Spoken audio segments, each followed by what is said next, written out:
Hey friends, thanks for listening in today. This is Eric. This show is a little bit longer than our normal shows, but there's a reason for it. Our friend of the show, Dr. Matt Morris, wanted to come on and talk to us about the importance of relationship literacy. We talk about financial literacy all the time and how important financial literacy is to having a successful life, but Matt comes on and talks to us the importance of relationships to having a successful life. So Matt definitely takes us to school. We talk a little bit about money, but listen in. You're going to want to listen to the end. Welcome back to the Stuff About Money podcast. I am Erik Garcia, certified financial planner, your host for today. And today I am joined by a friend of the show, Dr. Matt Morris. Some of you may recognize Dr. Matt. Him and I had a show, Building Us, Invest in Your Relationships. Man, we ran that show. We kind of started during COVID, right, Matt? We ran for about 65, 70 episodes. Yeah. Right. Yeah. So Matt's a family therapist with a focus on couples counseling. Matt and I, man, we've been collaborating for, 15 years or so on money and relationships. We've taught at conferences to help counselors and therapists up their financial game, just to have more competency and comfort when they're talking to their clients when financial issues come up. We've podcasted together. We've met with clients together. So it's good to have you back, man. What have you been up to? Yeah. We hang out together. We hang out. We drink beers together. Talk about relationships and all of that stuff. Soccer. We talk about soccer. Man, what have you been up to? A lot of things. A lot of things. This week, I was at a professional conference here in town, and I was a speaker for a presentation on narcissistic personality disorder. Narcissistic differential diagnoses of narcissistic personality disorder and jerks, people who are just jerks. Okay, so is narcissistic personality disorder code for jerks, or the official DSM? Is it DSM, the DSM diagnosis for jerk? No, they're different things, and I'm differentiating from that because that diagnosis becomes super popular online, and there are millions of articles written about it. And anyway, I was giving a presentation to colleagues about that, and but that has nothing really to do with this conversation today. I do wonder how many of our listeners right now are thinking, "Oh, I know some people with narcissistic personality disorder." Yeah, I'm sure that people think they do. Yes. And my guess would be, as a professional, you probably would tell people, don't diagnose people, right? Let the professionals do that, right? Yeah, do your best not to. But everyone is inundated online right now, social media and online articles with, is my spouse, boyfriend, girlfriend, wife, husband, is my mom a narcissist? Though that search term. Listen to this. This is off. No, but this is interesting. Hashtag narcissistic on TikTok. Oh yeah, because TikTok has been viewed 8.5 billion times. I'm going to make a general statement here. How many millions? Billions? 8.5 billion times, and that has doubled in the last year. So if you look at that a year ago, it was like in the 3 or 4 billions. Now it's doubled in the last year. So gosh, I'm just, I was speaking at a law and ethics conference. Okay. And we were talking about the ethical implications of our clients being inundated with diagnosing their partner information and the problems that causes. You know what? Let me just say this, and then we'll hop into our topic for the day. The problems. In fact, I was reading an email from another financial advisor. I'm in a mastermind group, and we're exchanging emails. And there's this TikToker who's giving financial advice. It's really not good. We were talking about this the other day. It's a different guy though. It's really not great financial advice, and it's given so prescriptively, like this is what you need to do, otherwise you're going to retire poor. And we're just talking about the controversy of that. People, don't get your financial advice on TikTok, or your relationship advice or diagnoses on TikTok. Anyway, all right, we're not here to talk about that. You are the perfect guest to have on the Stuff About Money podcast, because we talk about things, particularly money, that we wish we'd have learned in school that would have set us up for more financial success, as big people. So you're not here to talk about money today, though, but you're here to talk about another topic that is of equal importance. In fact, let me set it up. I published a podcast earlier this year that I recorded with our friends at the Great Teacher Resignation. And we talked about the importance of financial literacy to make big career decisions, right? Career moves, the more you know about money, the more confident you're able to make, or more confidently you can make some of these decisions. And you emailed back and said, yeah, financial literacy is important. Super important. Super important.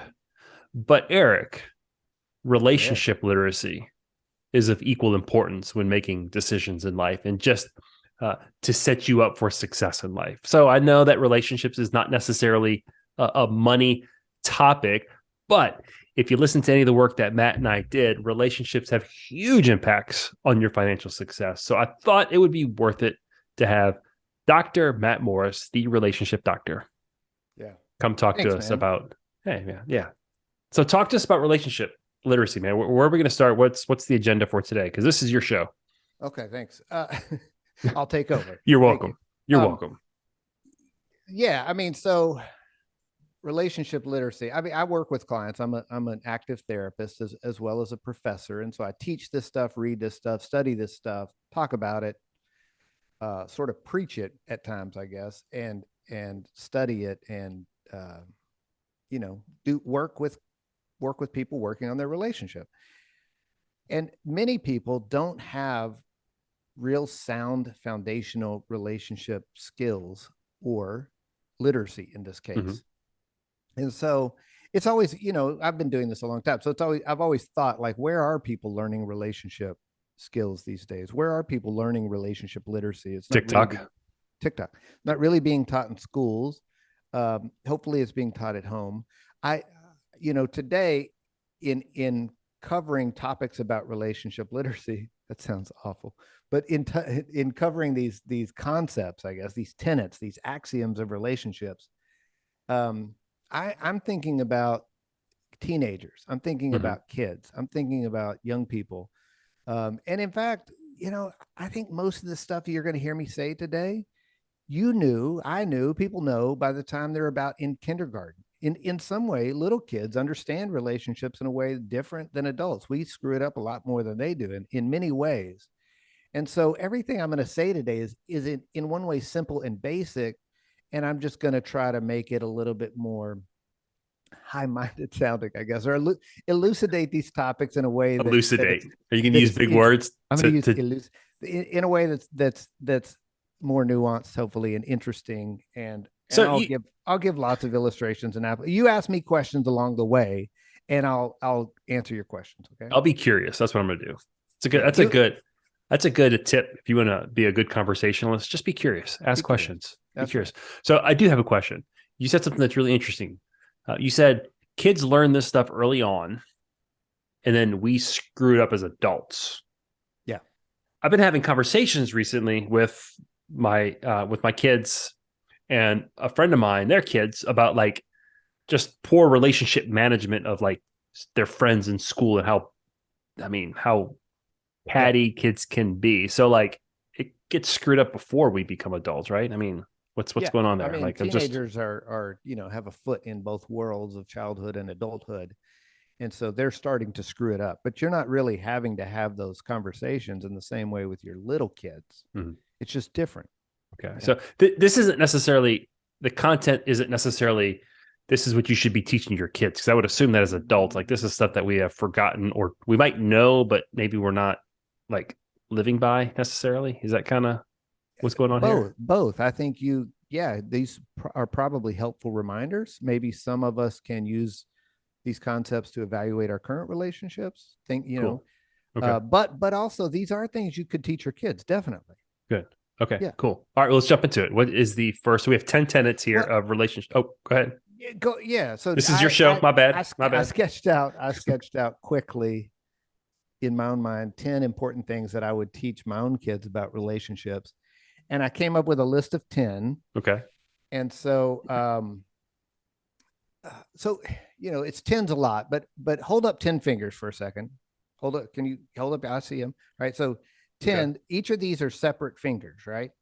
So yes. This thing on this list, these are separate things, but intertwine them together now. Okay. All right. Like that. You're going to have to check out our YouTube channel if you want to see this. Intertwined together. And that's a good image of like these are separate things, but they're not separate things. They're intertwined together. So as we Okay. make a list, it looks separate, but they're Mm-hmm. not separate. They're I thought you were going they're to say there are 10 things all connected to one hand or 5 things connected to a hand. So that, I'm but just saying they're overlapping, gotcha. interwoven Mm-hmm. concepts, and they really do apply to friendships, the sibling relationship, Mm-hmm. the parent child relationship, your first crush, your soulmate. Mm-hmm. Um, you and I are friends. We can talk about our relationship through these concepts. All right. Yeah. Okay. And I may, as you go through it, it may remind me of some financial concepts that are similar. So forgive me if I make Oh, some analogies here. If oh you want me to stay off that, I can't because we're this is gonna. your show. It's your show. All right, you ready? Let's do it. I've been Let's go. ready. All right, number one, Mm-hmm. relationship. This is what I would tell my kids: relationships are necessary. No. You're not going to get away without relationships. Relationships are necessary. You are the product of relationships. You come from relationships. Mm-hmm. You represent other people in your life. You are a product of relationships, and so they're they're unequivocally necessary to our life. So necessary to our life to On the most basic level, you were created by other people. You didn't create yourself. okay. And when you were born, you Mm-hmm. could not care for yourself. So, on the most basic level, relationships are necessary for survival. You can't survive. A human is really a mammal that's born a little premature in a way because they really can't care for themselves when they're born. They can't. They can't walk. They can't feed. I mean, they would die pretty quickly. They do. They would die pretty quickly without other people caring for them. So, in a real basic way, relationships are necessary for survival. Mm. But as we continue to go across the lifespan, there's many instances in our life where we turn to a relationship to protect us or get us out of trouble or Mm-hmm. survive, literally survive. So Yeah. relationships are necessary. I read something the other day. It said that it is deeply human to be both needy and needed.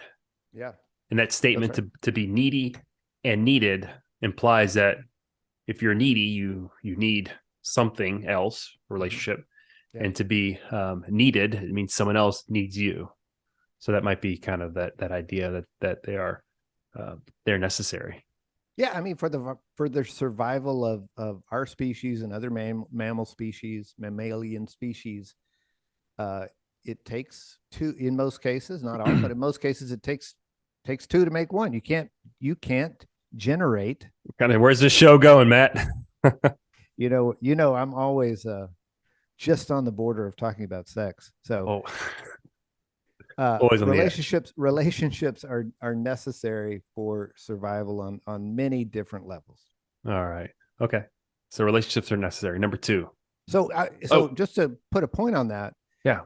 um, there's times in your life where you want to start pulling away from relationships for whatever reason. And it is a reminder that uh, I, I'm not built to do this alone. Maybe for a period of time, maybe I can go on a walkabout for a season, but I'm not built to do this alone. Yeah. So relationships are necessary, but they're sometimes so doggone hard. Yeah, that's coming up. Oh, my bad. Number two. Number two.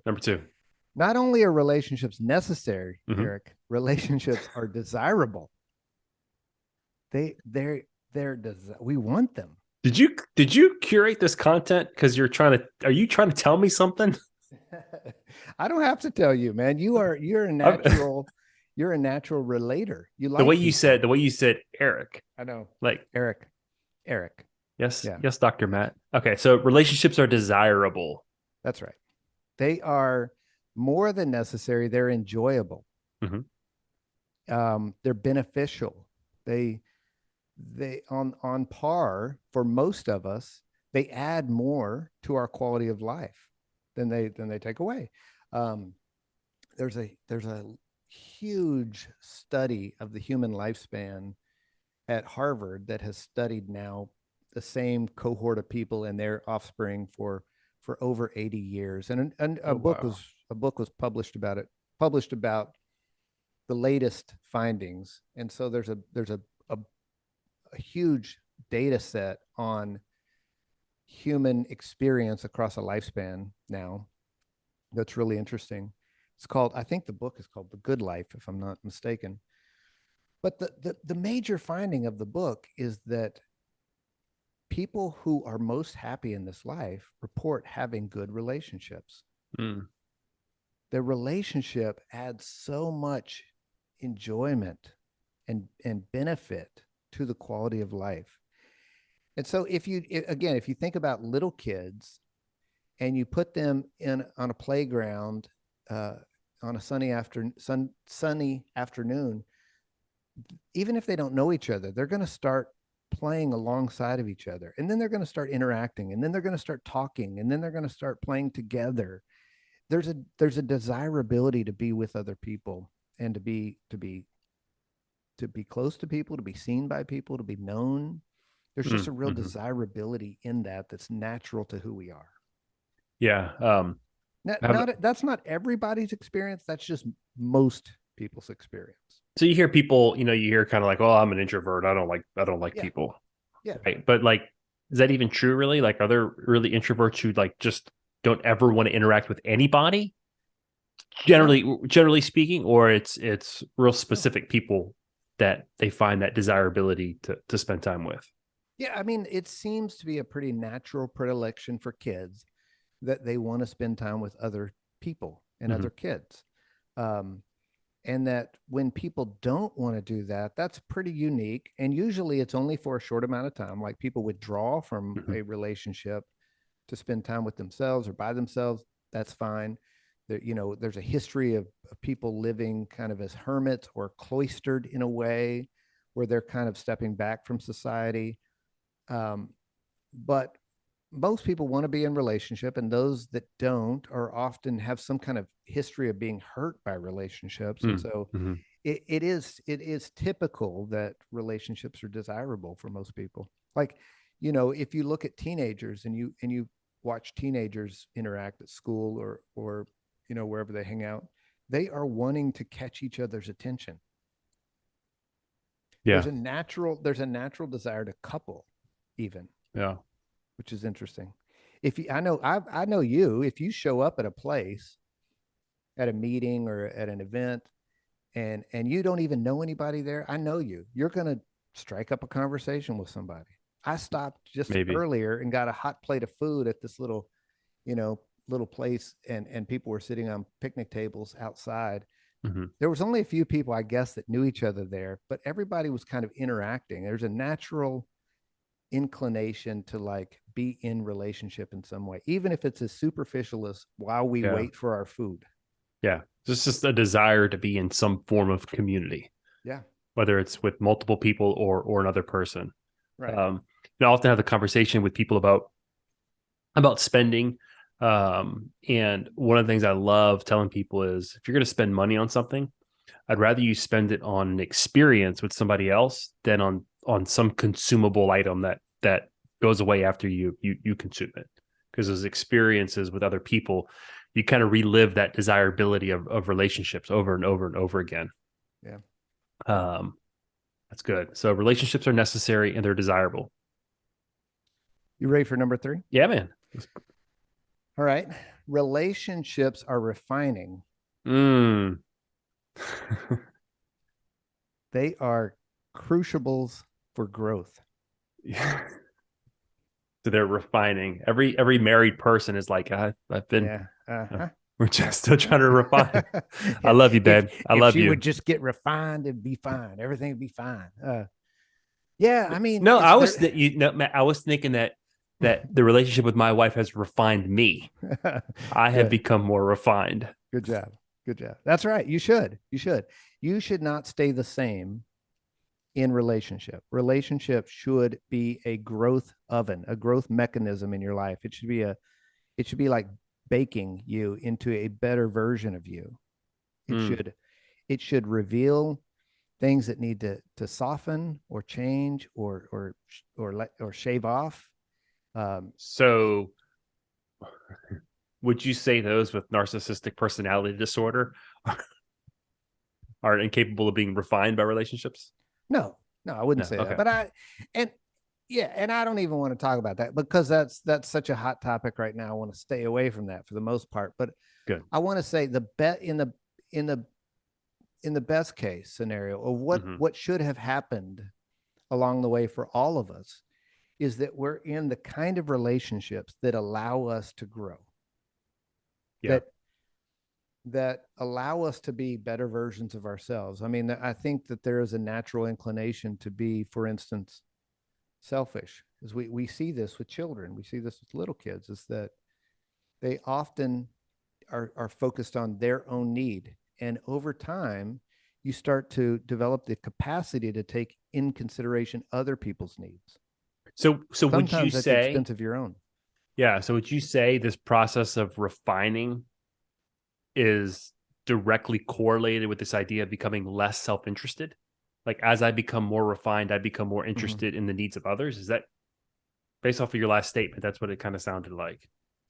Well, there are times to be self-interested. There are Hmm. times to really focus on your own needs. And so I think the refining process in part helps you modulate that, where you can focus on others' needs when you're at your best and focus on your own needs when you're needing a little bit more care, and it's a back and forth. But the big headline here is that relationships should change you. Yeah, I often say that two experiences in my life, probably the most refining experiences that are directly tied to relationships. Number one was getting married, Yeah, because yes, there was this idea that, oh my gosh, my time is no longer my time. My time, my resources are right, shared with somebody else, and I have to consider them. And even more so was having children, that you realize, oh my gosh, right. like everything my almost not my every breathing moment, but so much of my life is committed to the care of these people. Yeah. So that's part of that. Even in friendship though, it's like, okay, to be a better friend, I need to grow in this way. Or I realize that I let Erik down in some way, or I've disappointed Erik in some way, and I need to be better. I need to work on that. You know, so it's not, yes, the spousal relationship for I think is probably the most potent change agent in the human experience. Hmm. Having kids is tremendously has a tremendous impact on who you are as a person. But I don't want to underestimate the import of friendship Yeah. and its value in our life. Yeah. No, at the 100%. Mm-hmm. So in this like relationships are refining. How important is it, and do you recommend people that you talk to, like, to just to stop and reflect or consider their relationships, the most important relationships, and how have you been refined, and how are you refining? Yeah, I mean, in the form of couples therapy, I think that there's a lot of reflecting on how this has affected you or changed you, and how you were bringing positive change to the other person's life. I think there is a lot of that, but often couples therapy is more focused on a particular problem or set of problems. But there are definitely moments in counseling, both the formal version and the less formal version, where we sit back and just think about our life Oh yeah, and relationships. not so much in the formal relationship of counselor client, but Yeah. just in general as people, as we go through life. Mm-hmm. How important is it for us to stop and consider and reflect on those relationships? It's super important. And what I'm saying here today is that's part of relationship literacy, is that you do reflect on how relationships are growing and changing you. And you know, this is just me off the cuff here, so Hmm. you can edit this or disagree with this, but people who are in spiritual communities often do that. They take retreats and they calm down and they meditate and they center down and they reflect on, but they often reflect on their relationship with their God or some, some sort of spiritual being. I wonder how many of those same people are reflecting on their relationships with other people. Why would I edit that out? I don't know. I don't know. It sounded, I don't know. Maybe it sounded stronger in my mind than it came out. No, I think it's really important for people of faith, right? So much of our faith kind of informs us on healthy relationships or on behaviors that could lead to healthier behaviors. So I mean, there's a lot of messed up human relationships in spiritual communities. 100%. But And yeah. so I'm not always sure that people in faith communities are doing all that they need to do in reflecting on just their human relationships. Yeah. And maybe people in less formal religious communities, maybe they do reflect more on their relationships. I'm not sure, but certainly people in faith traditions can do more of that. Cool. Okay. So they're necessary, they're desirable, they're refining. What's number 4? Relationships are hard. Hard. Yes, they are. Yeah, they are hard. Hard. They're wonderful and hard. Sometimes wonderfully hard, and sometimes hardly wonderful, and sometimes wonderful That's and cute. hard. That's cute. Yeah, Did you just come up with that? Wonderfully off hard or hardly wonderful? That's right. That's right. They're messy. They are messy. Even in the I'm going to use shorthand here and just call it relationship science. Even in relationship science, there's an understanding that the two-person relationship, what we call a dyads include tension and are inherently unstable in some way, and kind of create a vibration that is like just baseline conflict almost, that two people will disagree, will battle up against each other. Okay. And so there's an inherent challenge or hardness in relationships that's just part of it. So in this relationship literacy course, I guess. People need to know it's hard. It's not always easy. And that's okay. I almost feel like that statement, relationships are hard. God, there's so much here that I want to bring up, but like just at its foundation, by just saying, hey, look, relationships are hard. There's no magic bullet. Like, almost kind of like normalizes when things are hard. Like, just because a relationship is hard doesn't mean the relationship is not worth having, right? Definitely. I mean, it's hard. It's inherently hard. So any relationship worth having is going to be hard at times. And I can't tell you the number of couples that I've worked with, particularly people new in their relationship, that kind of have this belief, this real delusion in a way of like, relationships, it shouldn't be this hard. It should be easier. Yeah. Or if we're fighting already, it can't be good, right? It's doomed. No, the difficulty, the messiness is baked into the relationship. It's just there. Yeah. And I want to pause here on this topic, on this point, and I want to emphasize something here real quick. And I think that you would agree with me. And if you don't, Matt, you can edit it out. Let's see. Go ahead. You can edit it out if you don't agree with me.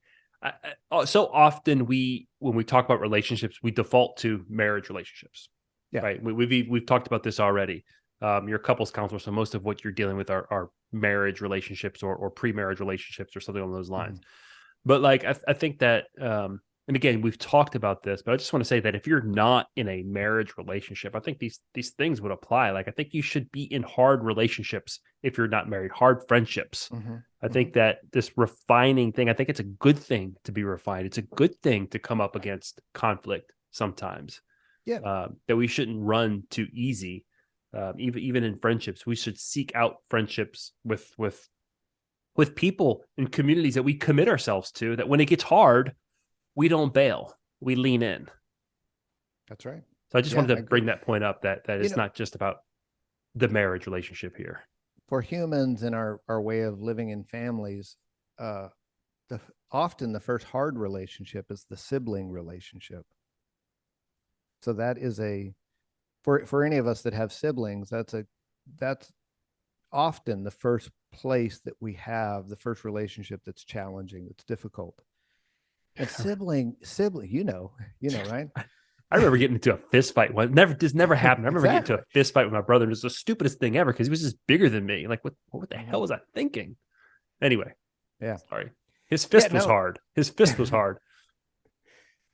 Sibling is such an interesting relationship because it's probably, for many people, it's the longest relationship of their life. It's the Interesting. Yeah. it's one of the very first relationships. It's the first peer relationship, and it often outlasts the parent-child relationship. Um, it predates the spousal relationship by a number of years. So the sibling relationship is just really an interesting aspect of life across the Wow. lifespan. Yeah. Interesting. Never thought about that. So they're hard. Relationships are hard. People know it's going to be hard. Doesn't mean it's bad. That Could that mean it's also bad. means that also means that's right. Relationships can be hard in a way that is bad, and that people need to be able to recognize the difference between hard that's normal, hard that's good, hard that's refining, and hard that's toxic or traumatizing or just bad. Relationships do include injury. Good relationships also include injury, and therefore need to include repair. Good relationships. Okay. Good relationships include injury. So a good relationship could mean like I get hurt. Yep. Yeah. Like I My say heart gets broken. something, I get let down. I'm being cavalier and callous and self Mm-hmm. centered and selfish, and I say something or do something that just is hurtful to you. Yeah. I've done that. Yeah. As you say that, I'm thinking about a particular instance. A friend was coming to me complaining about a particular relationship with one of their friends, another Mm-hmm. friend, and just kind of like, is it not even worth it? This. And I said, what? Y'all have been friends a long time and you just need to calm down, cool off, and then just give it a day. And then like pick up the phone and be like, hey, we've been friends a long time and this isn't going to get between us. And now you get through it. And like, Yeah. yeah, it's a faithfulness there that lasts injury. But I like that injury and repair. So it's hard. Yeah. So if you think about little kids, like kindergarten kids, you will see them like do something that hurts the other one's feelings. And kids are good about recognizing, oh, I hurt them. And then they go and try to repair it. They go and try Mm-hmm. to reconcile or initiate some sort of apology or something to smooth it over. And so that's a typical part of Yeah. relationships, are injury and repair. And the repair has to be sufficient for the injury. Okay. That's Yeah. important. Okay. And so now extrapolate this or take this into the future of other kinds of relationships, the parent-child relationship or the spousal relationship. There's going to be a lot of injuries over time. Particularly in the spousal relationship. That's why couples therapy is good business, I guess. Um, but that means that people have to get better at avoiding injury and better at repair. And Mm-hmm. Mm-hmm. in no way, Eric, do you need to be perfect in relationship. You just need to be better than average most of the time. Yeah. So you want to avoid injury, knowing that relationships are hard. You want to try to avoid things that really hurt the relationship, and then you do the real work of repair when you do. So, okay, we probably don't have much time to get into this, but I just want to ask this question really quick. It just, what happens? You're in hard relationships, and I'm willing to try to repair, but the other Mhm. party is not willing to repair. How do you handle that? Is that kind of where couples counseling or family therapy comes into play, where you reach out to a professional to, but then one party might be willing and the other party might not be willing? Right. Yeah. I Is mean, it? all of that is possible. Couples therapy and family therapy have only been around for like 150 years at most. Hard relationships have been around forever. Yeah, humans Yes. predated And couples so counseling. people have had to figure out how do we make this work Yeah, forever. And they've done it. They've done it. You don't have to be perfect. You got to yeah. recognize All right. when you're part of the difficulty and do your part to make it So better. yeah, so you're kind of normalized. Like if you're in a hard relationship, hard friendship, that's not abnormal. All right, so that's Now four. Oh, that's go not, I ahead. mean, I'm Go ahead. not quite saying if you're in a hard friendship or hard relationship. I'm just saying relationships are hard. You don't have to make it hard. You don't have to make it harder than necessary. It's already challenging. You and I get along pretty well, but we're also careful not to just hurt each other. Yeah. Yeah. Yeah. And if you did, we repair it. That's a good idea, right? Don't make it worse. Don't Yeah. make it harder than it needs to be. Yeah. So, okay. That's kind of part of the refining. Relationships refine us. Like we've been refined. Maybe earlier in our friendship, we probably hurt each other more often. Yeah. We've been refined. We were refined. We're like a fine wine, or like a getting better. Or like yeah. Okay, number 5. All right, number 5. Relationships develop. They have their own developmental course. They follow a path of development. Okay, you're gonna have to tease that out for me. Okay. And again, this is a little bit more like relationship science, but it's self-evident. You'll know what I mean. So you think about child development, that your baby when they're born is different a year later and different a few years later and different 20 years later and different 30. There's across human development, you see different stages and things are different. I mean, there are aspects that are predictable at different stages. Same things with relationships, that relationships have stages and those stages have predictable characteristics. So just take, for instance, the spousal relationship. When people start dating, they get really infatuated with one another. They often get really, really close. I mean, they spend all their time together. They can't stop thinking about each other. They talk on the phone. They used to talk on the phone all night. Now they Snapchat or whatever they do. They almost get, like in a clinical word, enmeshed, where they're just like almost too close. That's typical. That is not abnormal at all. And even today, it's like I see online people using the term love bomb. They're love bombing me. Yeah, this is like they're smothering me with love. That is not unusual for new romantic relationships. At least there's a kind of infatuation that happens. It's predictable. It's typical. But then if you and that couple will almost exclude people. They'll like distance themselves from their friend groups. That's typical. But then if you check in on them a year later, you might see that some of that time that they spent together is calmed down. They're not spending quite as much time together. They're not having to fall asleep on the phone together every night. They're spending more time with their friends that was hard when we had corded phones, wasn't it? It's dangerous. Yeah. Wake up with it around your neck or something. No, yeah. So that's typical. I see what you're saying. So like in the marriage relationship, there's times where my wife and I, we just want to be in the same room and just present. We don't have to use words. We just like the fact that I'm there, she's there, and you feel this sense of comfort. Right. And that comes with the stage of development that you all are in. And even in marriages or relationships, we talk about like, oh, they've been married a couple of years, or they've been married 7 years, the 7-year. So even like popularly or colloquially, there's some idea that relationships chart a course. The honeymoon stage. Oh, they're in the honeymoon stage. Yeah. Right. Okay. The empty nest stage.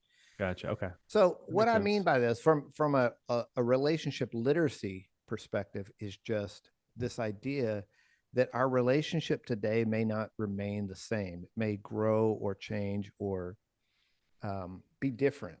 Should it grow and change? Definitely it should grow and change, but it'll also be different over time. Gotcha. So if it's one thing this year, it might be something else a few years down the road. Okay. This is very important, by the way, with parents and kids, because when your kid is really little, you are infatuated with them. Oftentimes, you're even maybe not even volitionally. You just have to be there all the time, watching them, caring for them. But then when they become school aged, it's a different relationship, and when they become teenagers, different relationship, and young adults, different relationship. And if you don't allow it to change, if you try to remain the same, you get stuck, and that's actually where problems develop. If you allow yourself to be different at different stages, it actually flows pretty well. It's problems often develop when we stay the same. Interesting. You know, when you said this idea of developing relationships is important in the parent-child relationship, my thought immediately went to not me and my kids, but me and my parents. Yeah. And how that dynamic changes as, you know, you still look up to your parents, but you kind of look up to them as there's a safety and a security in them. And then it shifts to where it's like, well, they're looking to me now. There's a certain element where they're looking to me in the relationship to Yeah. be a There's been a lot written about in like relationship literature about the sandwich generation yeah, when you're the parent of adult kids and your parents are looking to you for guidance. yeah, You're sandwiched in there. yeah. You're like the roast beef of the family po' boy. Roast beef. I prefer fried shrimp. All All right. right. Are we ready to go to number 6? Is it? Yeah, Okay. definitely. Yeah. Okay. Relationships function according to repetitive cycles and patterns. Okay. That sounds a lot like they develop to me. Okay. So let's talk about developmental like across time. So across years. This thing that I'm talking about now is relationships functioning according to repeated processes and patterns is more like week to week interactions, the ways in which we get close to one another, and then the ways in which we get separate or further away from one another, the ebb and flow of the closeness of the relationship, like the tides, you know, where like in a normal week for many, many Americans, they spend more time together on the weekend. Okay. And then during the work week, everybody in the household gets busier earlier in the week and they spend less time together. And there's kind of an ebbing and flowing. And then also conflict patterns, the ways in which we fight, even the topics that we argue about often are repeated and recycled and maybe not even solved. Maybe that's why we keep bringing them back up, is because they're intractable, they're unsolvable in some way. But the ways in which couples fight becomes predictable. If you could, if I could put a camera in your home and watch you and your family members argue, there's after a year, I would probably have your fight sequence mapped. I could probably describe it to you. You said that, it reminds me of that Progressive commercial where someone in the relationship is like, no, you said I think they're one, like, you said you packed the life jacket. I didn't say that. And they throw like the red flag and they do a challenge it and they bring out instant replay. I don't know it, but yes, I understand it. Yeah. So, okay. So relationships, there's these repeated patterns and cycles. Is that one of your tenets to just kind of be aware of? Is that something that you need to fix? It's just like, be aware that, like, during the week I'm working, people get tired. They may be shorter tempers, but on the weekend, everything is kind of, there's more time. That's okay. That's a normal thing of relationships. So just be aware of that. Is that kind of what I'm hearing here? Partly be aware of it. Partly,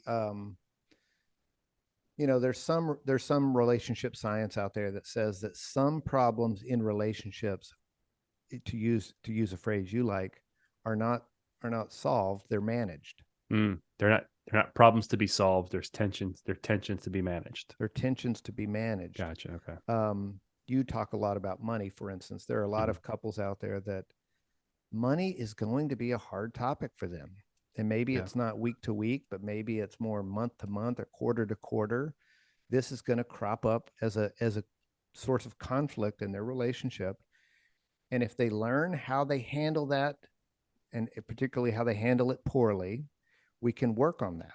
And then if they learn like the normal process of it, they recognize it's probably not a deal breaker. It's probably going to make us distant for 12 hours or 24 hours or 48 hours. And then we have this resolution where we come back together. One of us apologizes with a cute little, emoji filled text or something.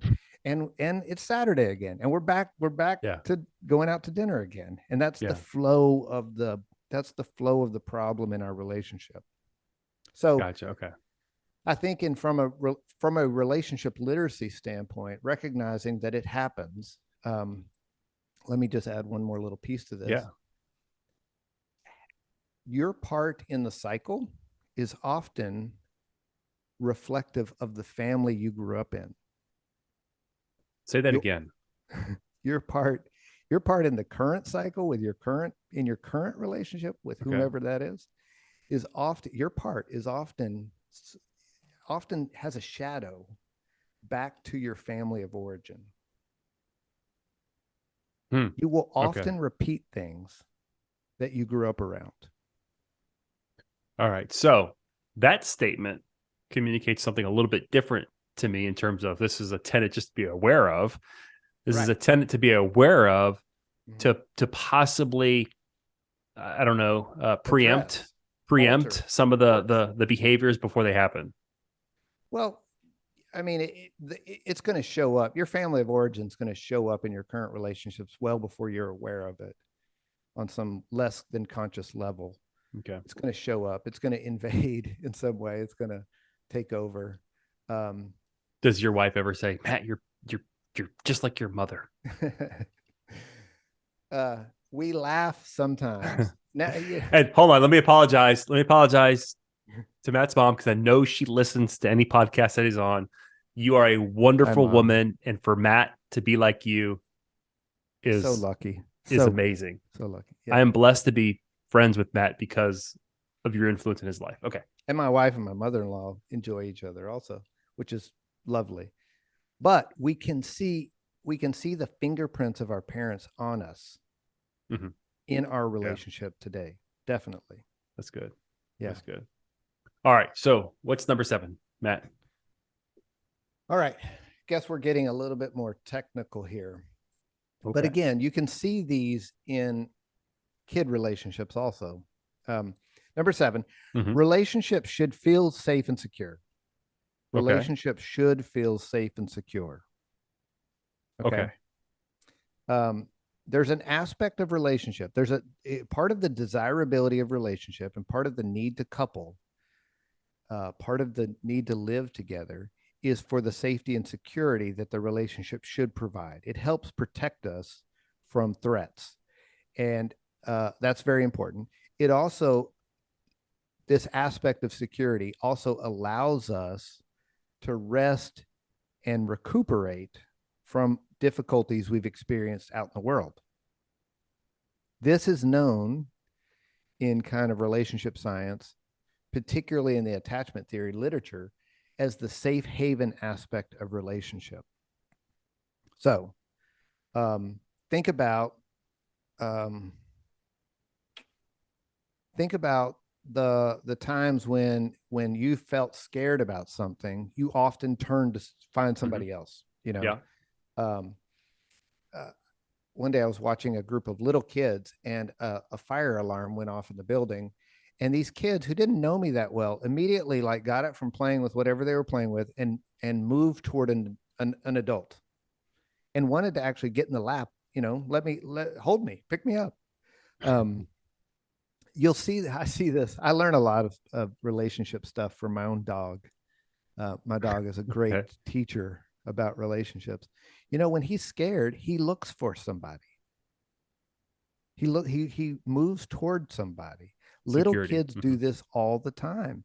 Is that when they feel safe, they walk away.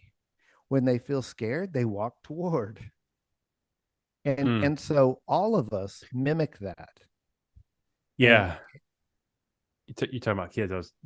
One thing popped in my mind. This idea of when they feel safe, they walk away. When they feel scared, they walk towards you.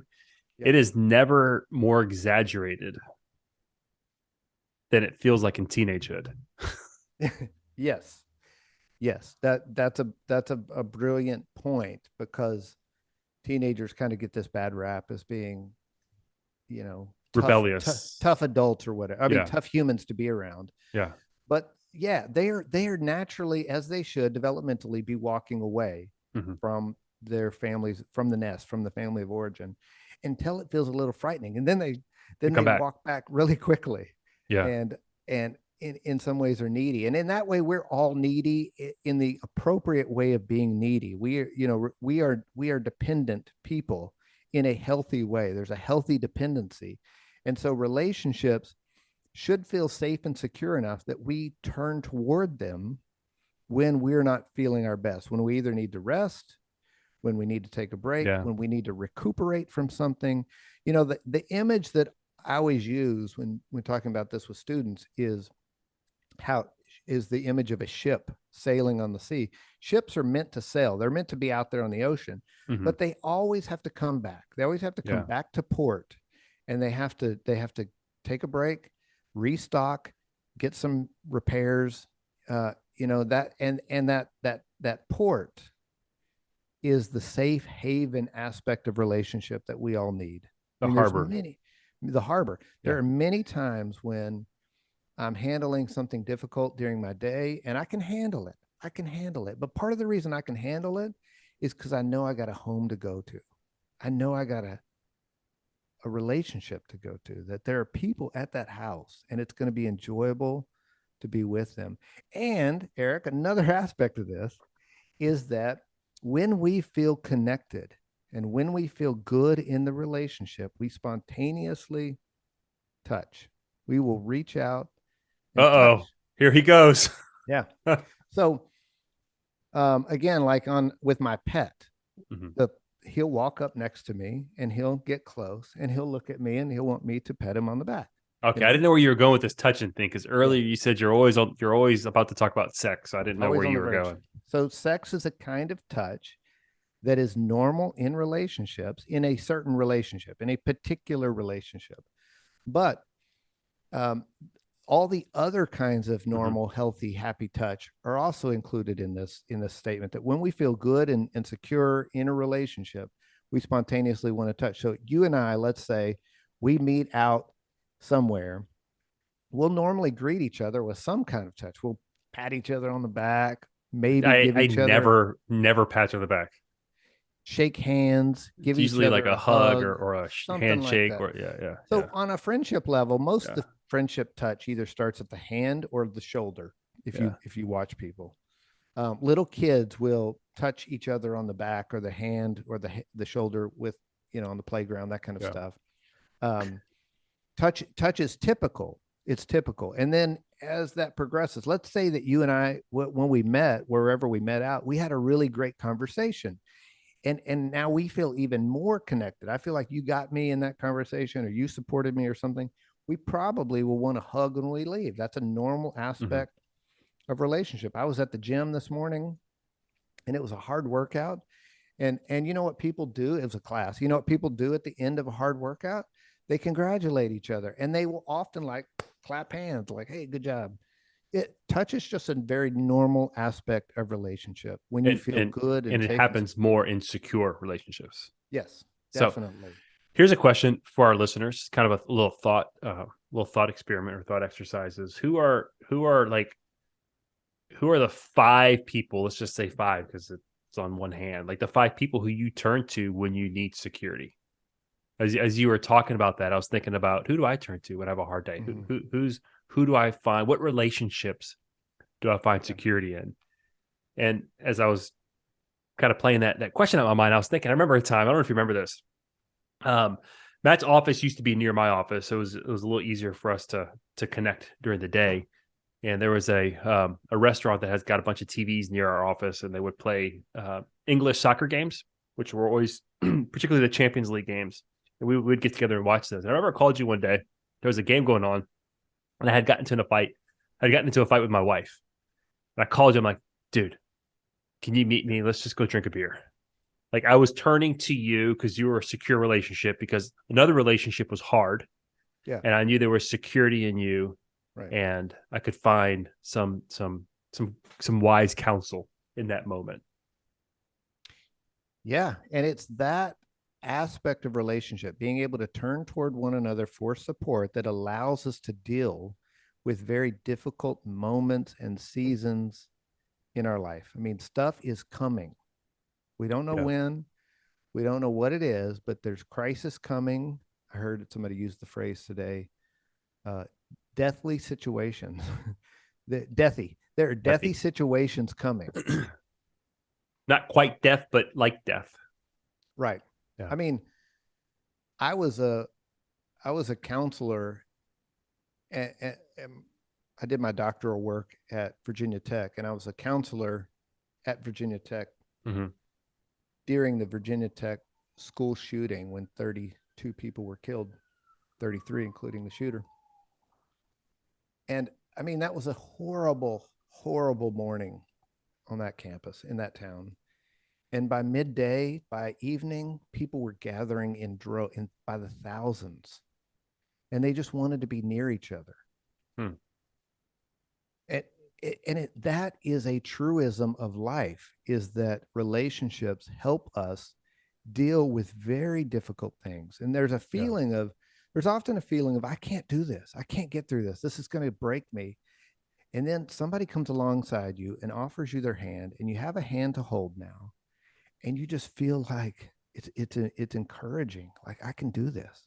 I borrowed a little bit of your courage somehow, and Yeah. I can do this now.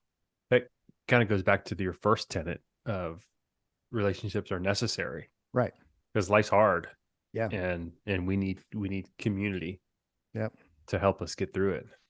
And not only to deal with the crap, but also to share joys. I mean, this is another thing. It's like people talk about, I have all of this stuff, but I don't have anybody to share it with. Yeah. And that we need relationships.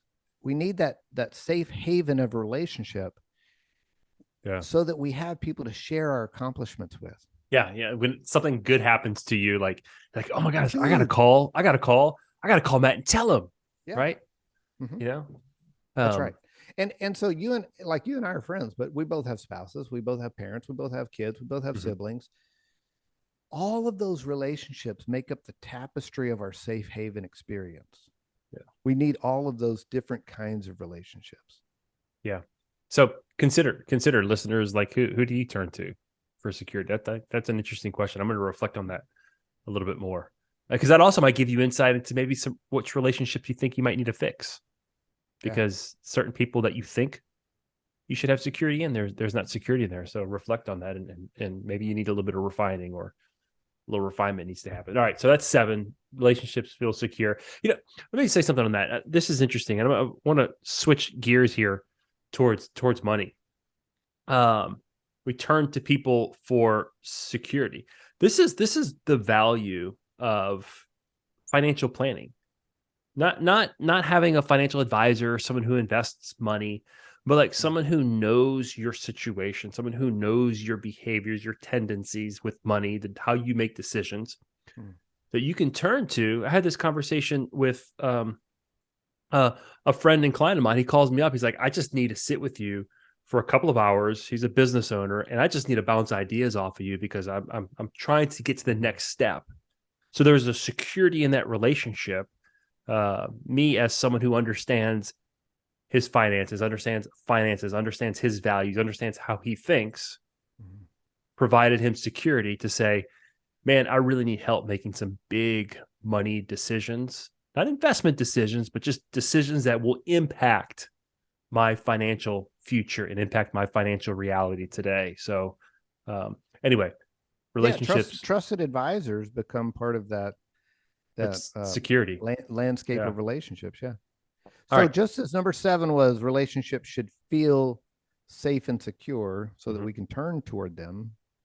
Number 8, relationships should also feel adventurous and exciting and inspiring. Relationships should inspire us to go out and accomplish. God, so these last few tenets, like my mind, when you share them, my mind goes to, who do I feel secure with? Who's inspiring to me? And who am I inspiring to? Who am I and who am I in adventure with? In an adventure with. Yeah. Huh. Okay.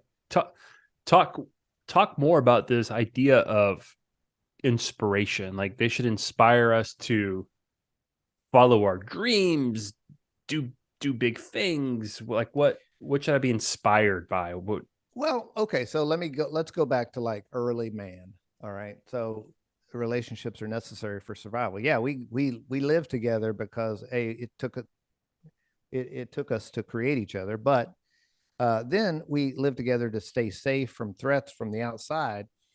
But eventually, I've got to leave this little pack of people, and I've got to go out and kill some food or something. So Mm-hmm. I'm inspired by our need, to go out and accomplish something, but on a much more like contemporary level, my own life, your own life, we're inspired to provide for our families. Mm-hmm. That's kind of basic. When you have a kid, you're like, oh crap, how am I going to feed this and house this kid and all of So that stuff. maybe I was misunderstanding inspiration. I was thinking it sounds like you're talking more about motivation. I'm motivated to have to go. That's I would say that's the base level of this Okay. concept of inspiration. Okay. Later on, though, once you kind of get the basic needs met, you're inspired to go do things that are meaningful to you and are valuable to you, your family, and the community. And then often you are in relationship with people that serve as kind of a muse for you. You're like, dang, man, that dude is doing something really cool. Mm-hmm. I want to join that. I'm inspired by that. I'm seeing what they're doing. And so, again, like kind of using the metaphor of the ship out on the sea, the ship has been at port now, it's been in the harbor for a week or so. They start getting that itch to get out there and go explore again. Mm-hmm. And there's an aspect of that with relationships that happens with each of us. Maybe not on a day-to-day basis, but seasonally, different periods of in our life, we're like, I want to do something different. I Mm-hmm. want to do something new. I want a new house. I want to paint the wall, whatever it is. But it may be, I want to change jobs. I want a new career. For our kids, hopefully, eventually, it's, I want to go out and build my own life. I want to go out and provide for myself. I'm inspired to get out. And so the ship leaves the harbor and it goes and sails. And it can do that because of the confidence of the harbor. So it's in relationship. It's interacting with other people that I'm in relationship with that I might find security in, that I also feel inspired to go do big things And or those to, are, yeah, to and those are related things that out of the security comes a confidence that I can go and I can yes. go accomplish. And then I can return and celebrate. I like that. I like that. My original tagline for the planning business was plan wisely, Mm-hmm. live confidently, right? Because Yeah. it's in planning wisely we find security so that we can be confident in how we live. Go sail. Right. I Yeah. like I that. was this winter, I guess that was last month or month and a half ago now. I was snowboarding with some family members. Mm-hmm. And one afternoon, I was with my son and my nephew, who are both about the same age, early, late teens, early adults. And they're like, "Come on, come do this run with us. That's harder than my comfort level." It had snowed a foot. There's deep powder everywhere. We're on this little knife edge ridge at the top of this mountain, and I mean, it is steep, and trees everywhere. And my nephew goes, "Come on, Uncle Matt, you can do it. You can, no, man, you can do it. You can do it." He before I even got up there, he was like, "No, you can do this. This is not that hard for you. You can do this." And he's like, "It's deep, so don't worry. The snow will slow you down. It's once you get your groove, you'll flow down through there and float. You can do it." Just flow. Okay. And he's like, "Just if you just get stuck, just slide down a little bit. It's okay. And stand back up. You'll be fine." And it was in that encouragement and in kind of the words he used provided enough security for me that I felt like, all right, I trust him. I can do this. I can do this. And so, I followed him. I wasn't as pretty as they were, but I was able to do it. And I wouldn't have done it on my own Yeah. were it not for the inspiration and encouragement of a relationship. I'm laughing because I'm wondering how many of those moments lead to like broken Hospital arms, visits. hospital Yeah. hospital visits. So that happens. That Yeah. happens. Ships Yeah. It's sail okay. and break All right. break a rudder or something, and Yeah. they return to harbor and get mended, and it's Yeah. okay. Okay. And you know what? When we get home from those little trips, we gather together in a room. We want to be Yeah. together, and we tell story. We reminisce of what we just did, And Yeah. that is So those that's experiences, right? So those experiences that you can relive over and over and over yep. again. This idea of finding inspiration in relationships, I'm in several or a couple different mastermind groups, Mm-hmm. two different mastermind groups for two different industries. And man, the amount of inspiration that you see what others are doing, right? People that you know closely, and like, man, how are they doing that? And you pick up the phone and you call them, and they share with you, like, hey, you can, like, just like your nephew, yeah, you could do this.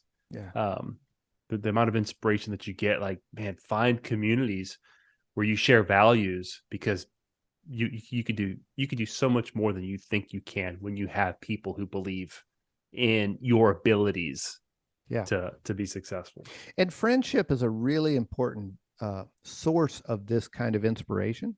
Mm-hmm. But the spousal, obviously, the parent-child relationship is also an important source. You're often telling your kids, "You can do it. You can do it."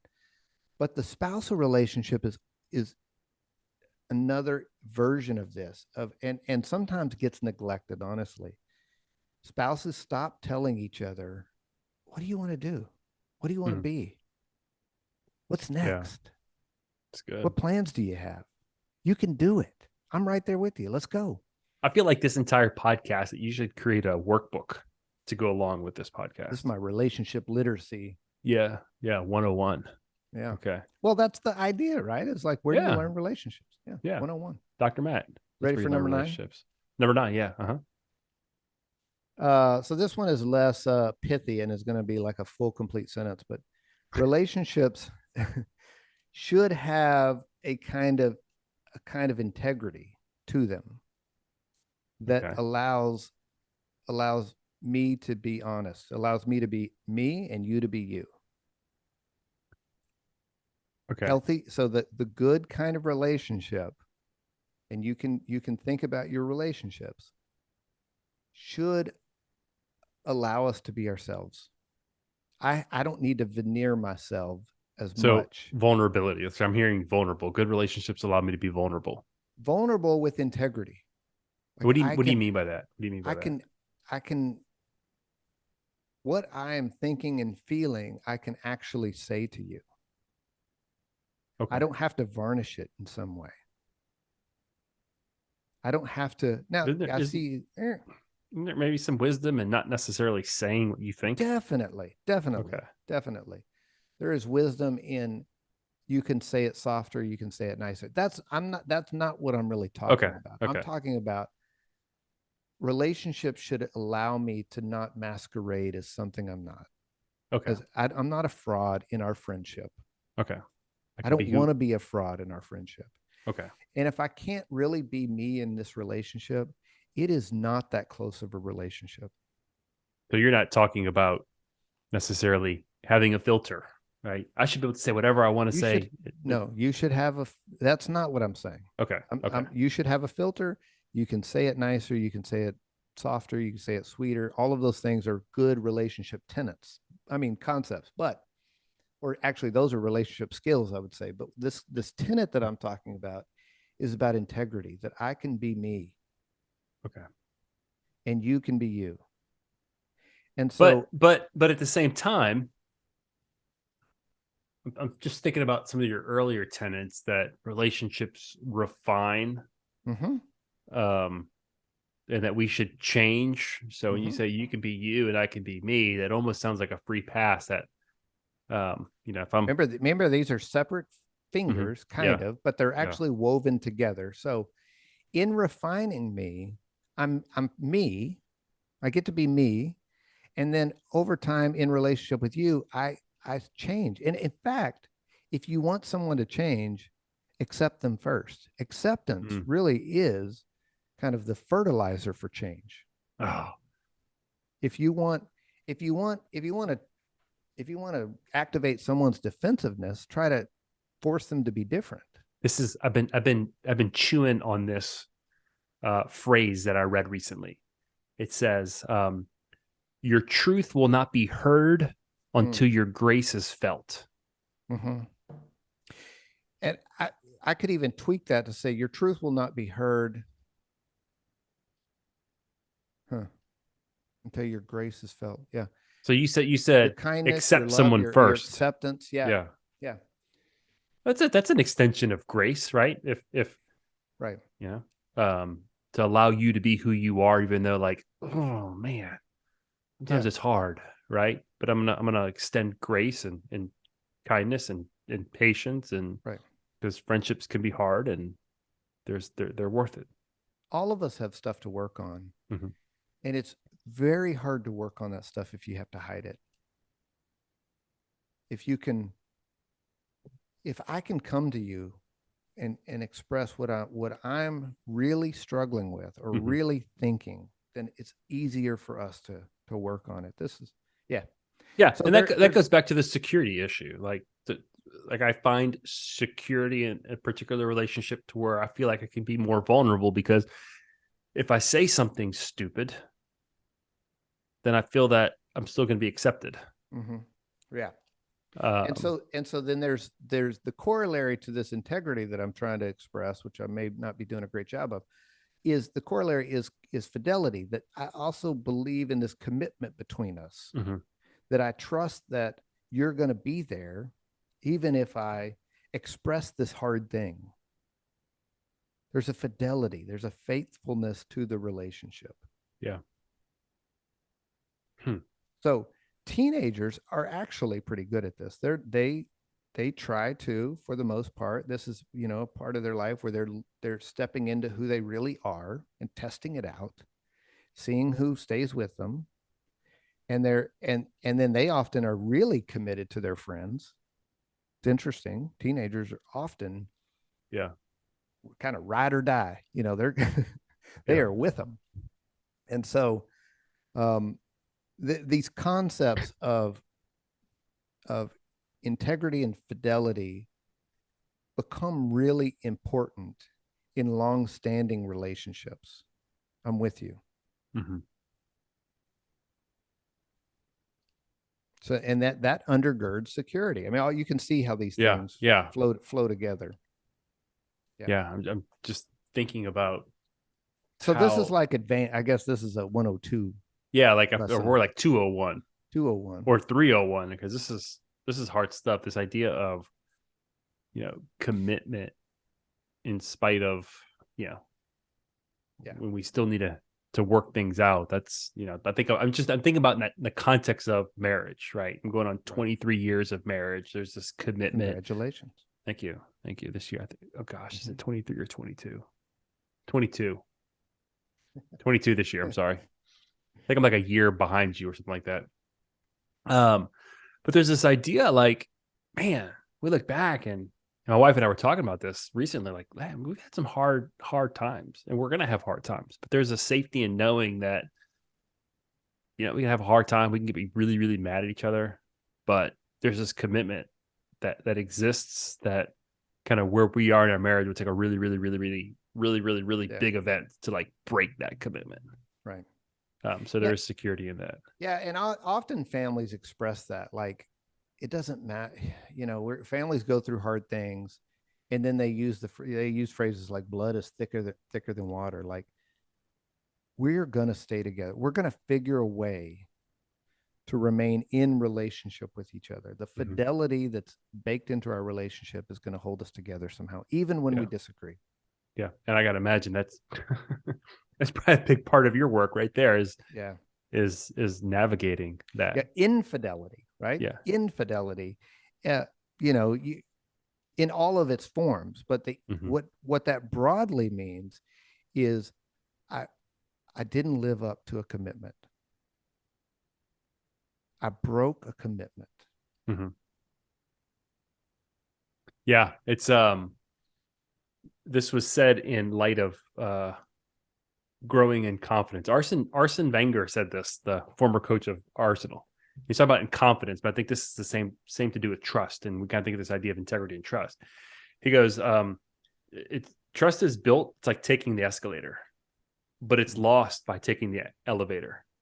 That it takes a long time to Mm-hmm. build it, Mm-hmm. but you can lose it instantly. Yeah. Yeah. Um, Yeah. You know, it's interesting. Uh, think about infidelity in marriage, for instance, often involves inappropriate emotional connection with somebody or inappropriate sexual or physical connection with somebody else or both, you know. But you know what seems to be the most damaging part of infidelity is the lie, the cover up, the deceit, which is the lack of integrity. When a spouse finds out, I thought we were one thing, and I thought you were one, I thought you were doing one thing, and come to find out you were doing another thing. Yeah, we did a whole show on on financial infidelity. That's right. Yeah, and so that is I was under the assumption that our money was being spent one way. Yeah. Come to find out it was being spent another way, right under my nose, and you were deceiving me.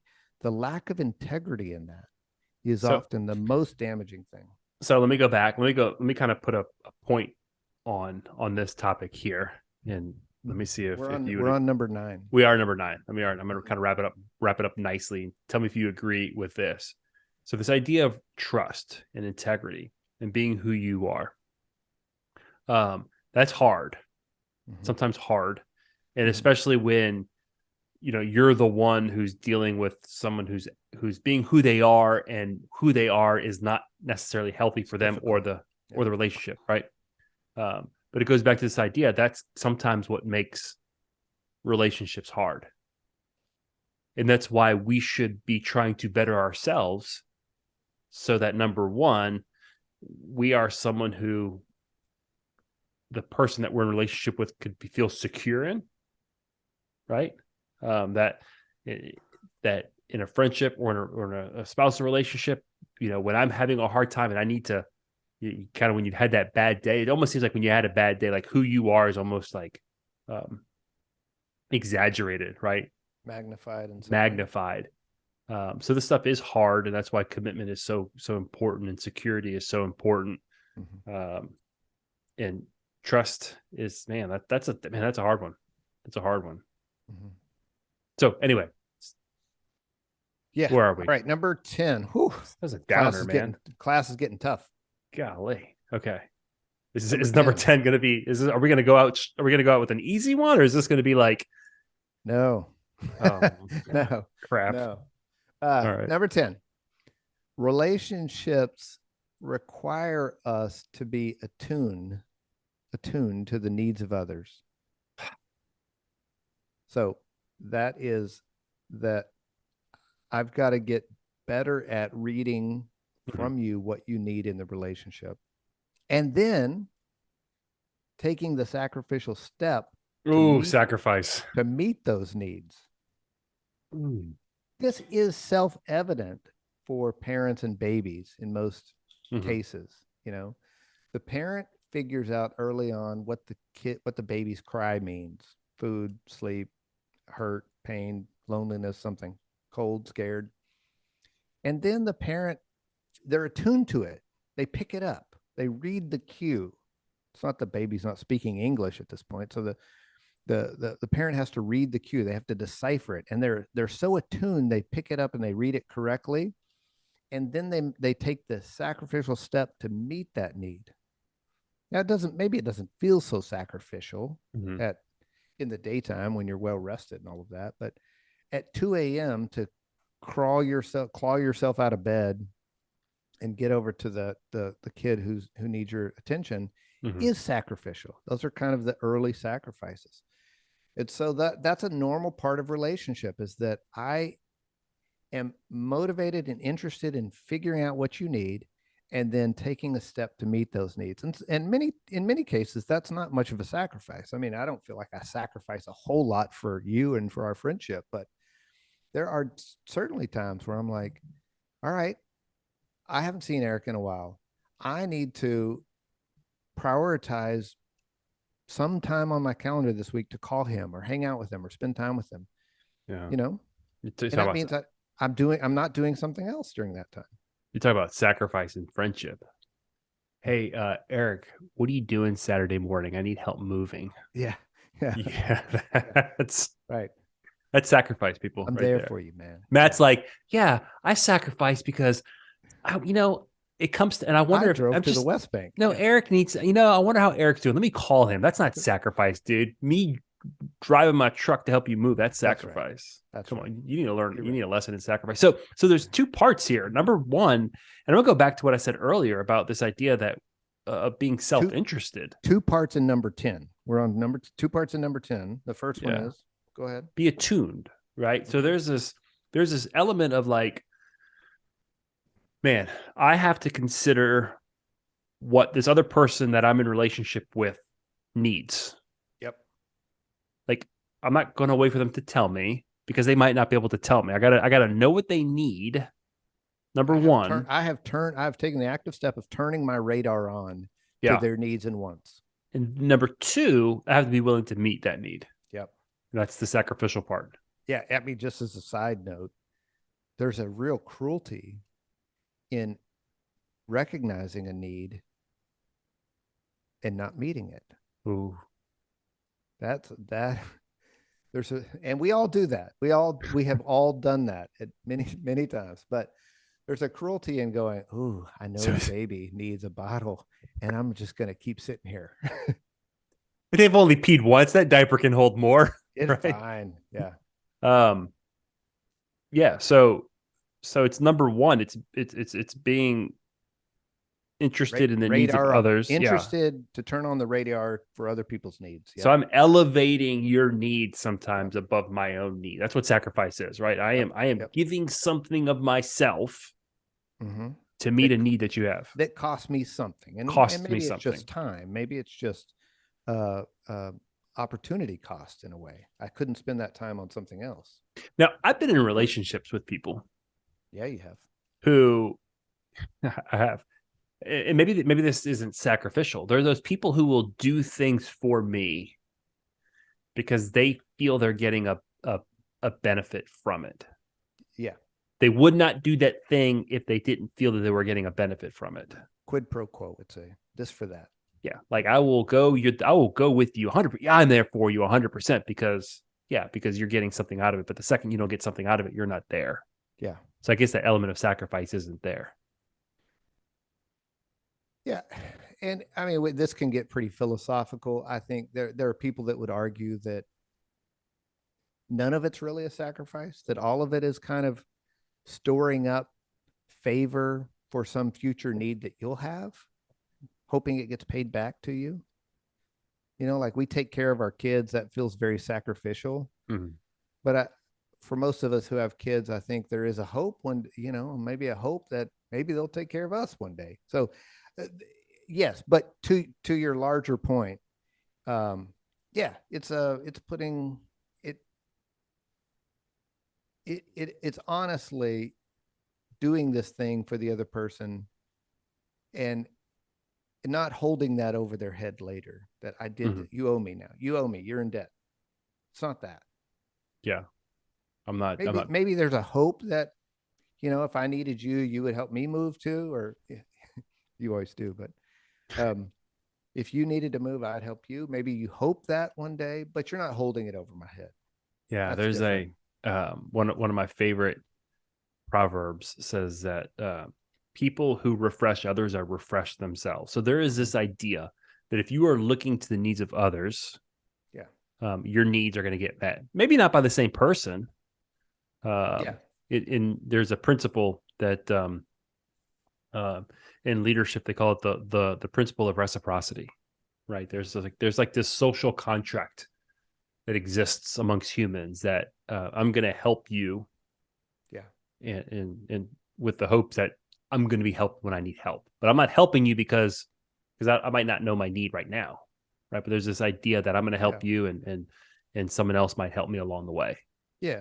You and I are friends. We've never talked about this directly that I'm aware of, but I try to be attuned to your needs. I totally believe that you try to be attuned to my needs, and that if you needed something and I picked up on that, I would try to meet that if I could. And if I needed something and you were aware of that, you would try to meet my needs.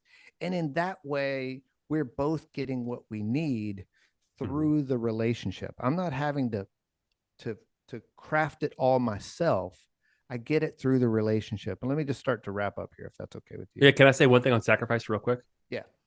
So I think there's, this is so evident in one particular relationship, the mother-child relationship. We think about sacrifice, like literally the mother literally gives of herself, like when she carries a baby, like her nutrients, she literally bears this other human. And there seems to be, I mean, you probably see this in your practice, in your professional work. There seems to be this relationship that sometimes, this is nothing against fatherhood, because I know you and I are both very active parents, but there seems to be something distinct about how mothers sacrifice for children. That is very different than how fathers. It's physical, but it's also metaphysical, and it's spiritual, and yeah. I guess I just want to send a shout out to all the moms and honor their sacrifice. Right. Yeah. I also feel like I need to continue to offer peace offerings to your mom for making the statement that, you're like your mom. I wouldn't be here talking with you if it weren't for my mom. So all right. So okay, sorry. Wrap us up, man. So in this idea that we were just talking about, that I'm getting my needs met in relationship, and in this case our friendship, you're getting your needs in part met in our relationship, and that's happening throughout the web of relationships that represent us. There's a lot of safety in that. There's a lot of security in that, but there's also a ton of excitement in that. There's a ton of benefit that comes with that. There is a lifelong enjoyment that comes with that. That it is in my relationships that I find my identity, and I find kind of the arc, the story of my life. You were with people at your conception, Erik. I don't know. You probably don't want to think about that. I really don't want to think about that, man. You were with people at your conception. You were with people at your birth. You'll be with people throughout your life, and hopefully at your death, you will be with people. If you follow, go ahead. If you follow, I was going to say, if you follow Matt's 10 tenets, you will be people. You will be with people at the end of your life. If you don't follow his 10 tenets, you might be alone. Well, I mean, none of us can control everything or predict the future, and who knows how one person or my story is going to unfold, but relationships are part of the human human story. Certainly part of the human experience. Relationships are all around us. As I always say, Erik, you've heard me say this a million times, relationships are the guts of life, and they are the guts of a life well lived. Man, dude, Dr. Matt Morris just took us to school. Thanks for your time, man. Relationship literacy.